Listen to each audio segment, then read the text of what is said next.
or aims. Ladies and gentlemen, let me give the floor now to Dr. Erica Legara. Thank you so much. Good afternoon, everyone. Since we're running out of time, no, I'm really gonna stick to the 10-minute schedule. Let me just share my screen. And also, Erica doesn't have a C; it's just letter K. All right. So anyway, again, magandang hapon, Honorable Mayor Bernard D. Yusek Weng, Director Eric, Director Delphine, Director Salonga, maayong hapon again sa tanan, no? Thank you so much for having me. So again, in the next 9 minutes, I will share with everyone our framework in urban planning and design for smart, sustainable, and inclusive urbanization, particularly focusing on certain use case, especially involving the lungsod ng Cauayan. Honorable Mayor D is actually here with us. He'll be giving a message after this presentation. So for everyone, I just want to start with this. Why is my slide not showing? With this message, no. We cannot manage and improve what we do not measure. That's why I was so happy to see the DTI competitive index, because that is really the way to go, right? Because if you don't know what's going on, then how can you improve? And to the students here in this group, this is where SMART comes in. When you talk about SMART, right? It's implementing evidence-based city planning and design. And this also means that we need to be clear about what it is that we need to manage and what it is that we need to improve, right? Is it the Human Development Index of our region, for example? Is it the quality of education? Right? Is it gender equality? Do we want more inclusion in our urban systems? Because these would then guide us for the rest of our initiatives, from data collection to model building and then deployment. Now, I thought that this needs to be emphasized because more often than not, and I'm speaking about the researchers like me, no? Researchers and technologists tend to be obsessed with the data and the technology and the indices, and they forget that these are just tools to achieve much bigger goals for our people. For example, in one of our projects in Singapore, the message or the problem statement was very clear. How can we improve the mobility of individuals and the accessibility of amenities? Where can we reinforce our transit services to ensure that there's inclusive mobility?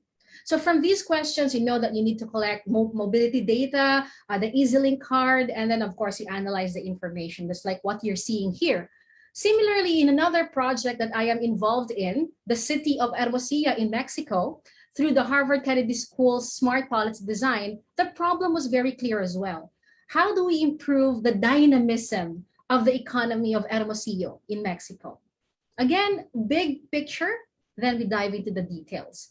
This is actually one of our frameworks that I will be sharing with you today in launching data-driven and smart city projects. To first ask the right questions. You know, Filipinos are not just Filipinos actually, we tend to obsess with like the data and the neat and pretty cool stuff.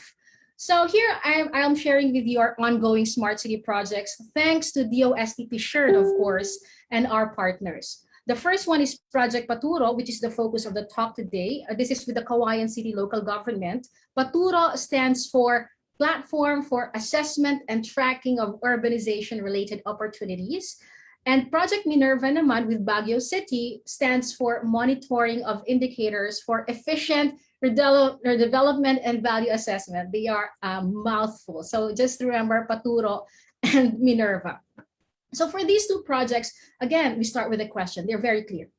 How do we assess and identify urbanization-related opportunities, ultimately to improve the well-being of the people of Cauayan? And then for the Baguio Minerva, how do we ascertain sustainable urbanization in Baguio City? So when these projects were conceptualized, the data and the technology actually took the back seat. No? They came later. As mentioned, we can get too caught up with the science and the technology that we forget the essence of these projects, which is ultimately the people. As what Director Paringit actually mentioned earlier, I was smiling because he's totally on point. We have to focus on the well-being of our citizens. Like, how can we also improve access to services? How about the health and hygiene for a more gender balanced kind of development? How can we promote social cohesiveness? Or how can we make our cities more livable and inclusive, right? So for the Paturo project, from its objectives, it's very clear to us that on the analytics and the metrics front, what we want is an index, pretty much like what Director Salonga presented earlier, because it will allow stakeholders to explore various urbanization features, to answer again the question that we had earlier. And this index will have multiple features that you can zoom in and measure. Thus, we also ask, how far along is the city in terms of its smart city journey? Or how mature is the city compared to other cities? And how can we accelerate, for example, the growth? Again, evidence-based policy design and planning. So here, what you're looking at, this circle, are the different pillars that the Project Paturo focuses on, which in turn dictate what kind of data we need to collect and even generate, no, if they're not available, especially when talking about dynamic variables such as traffic and mobility. The project output includes, number one, we've delivered majority of these, a data hub that stores all pertinent data from various sources.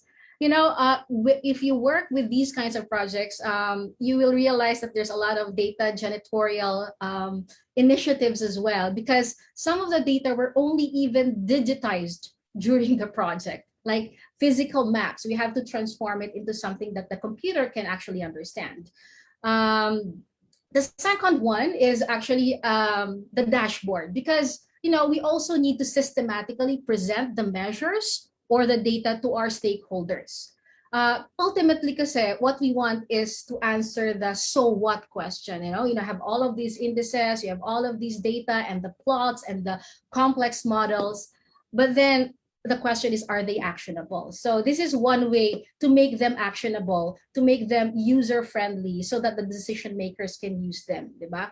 I'll show you our work in progress later, the sleek dashboard that the team has developed.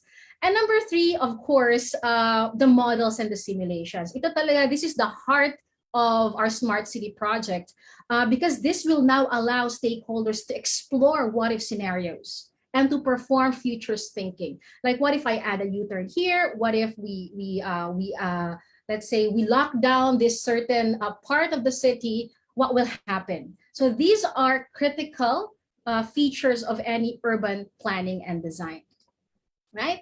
And this is just something that I'm also proud of, to share with you some of the cool stuff that the team has done. As mentioned, when you work in this particular space, there's a lot of data gaps that you need to bridge, right? And when you want to measure, for example, mobility or certain KPIs, data are not usually readily available. So when you talk about livable cities, you may want to look at pollution index, temperature, humidity, etc., right?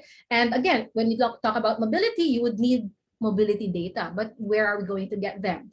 So this would really require a more dynamic way of sensing, the city using sensors. So under the Paturo project, we're able to somehow bridge these data gaps by deploying sensors and installing them, sa tricycles. Imagine that. 200 GPS trackers and about 50 Atmo tubes for environment monitoring, like temperature, pressure, humidity. So we get to monitor them in real time and pipe them into our dashboard. I just also want to emphasize how important the buy-in of stakeholders in projects such as Paturo and Minerva. It's almost impossible to convince the TODA not to install these trackers if we didn't have the full support, for example, of the mayor of Cauayan. Very, very important. So this is my second to the last slide. I really just want to emphasize here our framework. One of the things that I learned in the HKS program, where I am actually studying right now, is that there's no one-size-fits-all approach. So many of the questions that I received after we did that Singapore project is, can you implement that here in the Philippines, here in our city? That's usually very tough because every city has its own characteristics and personality, but we can have a framework. And this is our framework here that begins with the end in mind, the questions, right?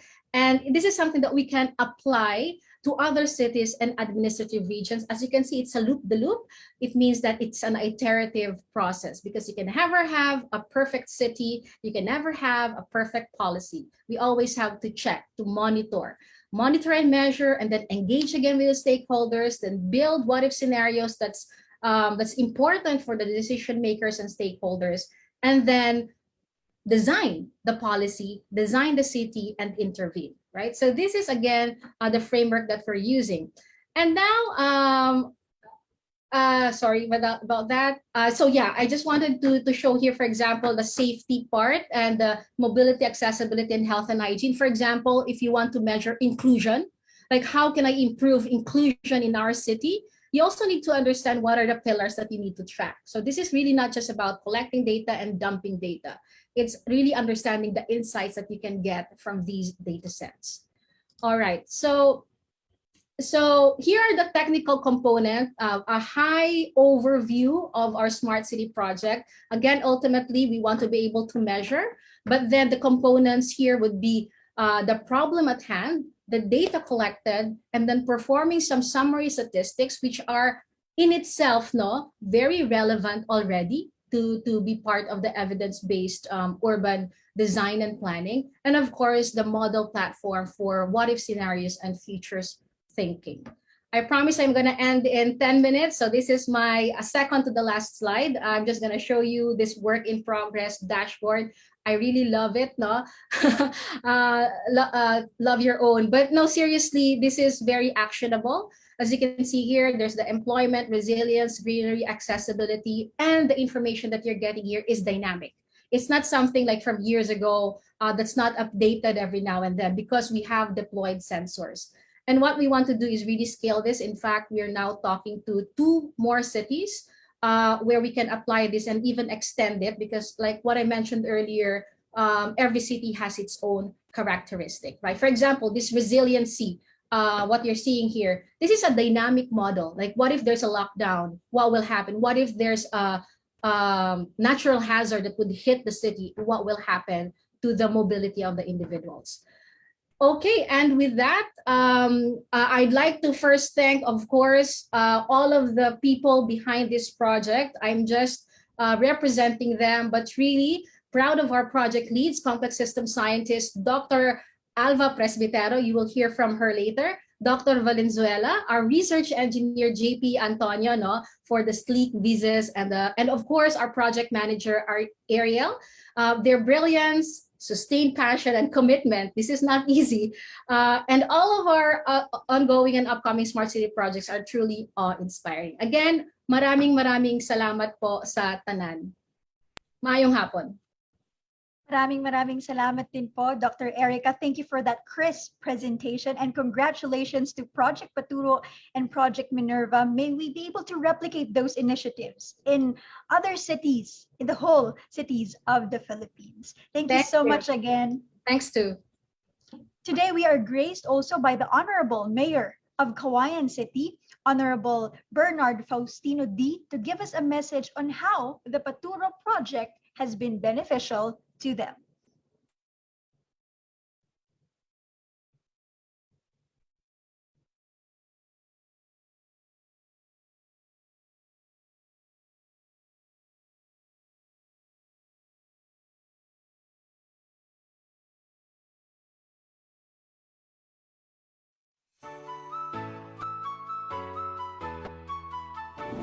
A pleasant afternoon to all. Firstly, I would like to take this opportunity to thank the officialdom of the Department of Science and Technology and the DOST-PCIEERD, together with Isabela State University and all other partner agencies and stakeholders for all your utmost support throughout the years that brought Cauayan City at the limelight of being the Philippines' premier smarter city. It is our privilege to be part of this wonderful and meaningful milestone as we conduct today's activity entitled Building Sustainable Communities and Cities in the Philippines, a Smart City webinar. We are now at this generation where data is the new oil and plays a significant role to guide the LGUs for a more effective decision and policy making. Data science and data analytics are complicated concepts for a small and highly agricultural city like Cauayan City. But we were fortunate to have found the right partners who supported us in this journey, like the Asian Institute of Management through our partnership on Project PATURO, platform for assessment and tracking of urbanization-related opportunities, spearheaded by MyCo TOYM awardee, Dr. Erica Legara, and their team of brilliant data scientists. Project PATURO aims to track and assess movement of people, services, and economic activities in the city of Cauayan in order to guide the LGU in formulating regulations and strategies that will open opportunities for growth for the city. We thank AIM for the support, and we are equally excited to see Project PATURO progress in Cauayan City, which we hope can likewise be replicated in other cities. Cauayan City is very much ready, through the help of AIM, to embark on data-driven governance. And let us all work together and make use of data to create a positive impact in the lives of the people of Cauayan. Again, thank you, and let us all stay safe.